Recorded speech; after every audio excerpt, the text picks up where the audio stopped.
vegetable cracker. Ito po yung napapanood ko sa FB. Pero ngayon, ito na. Makakain ko na po siya ngayon. Kasi takam na takam po ako nung makita ko po ito sa FB na pinapatalastas nila tapos kinakain nila. So, ngayon, matitikman ko na po talaga ito.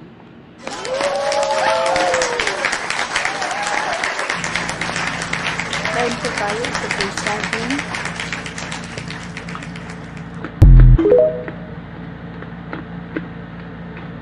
Ito kay sitang.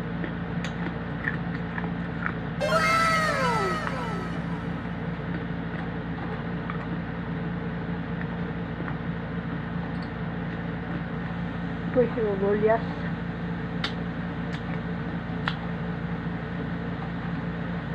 Ito po yung kalabasa.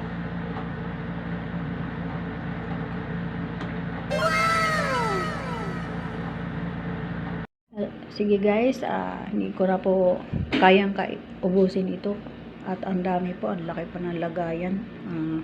Ayan po, at sa wakas po natikman ko na po itong vegetable na cracker. Vegetable na cracker.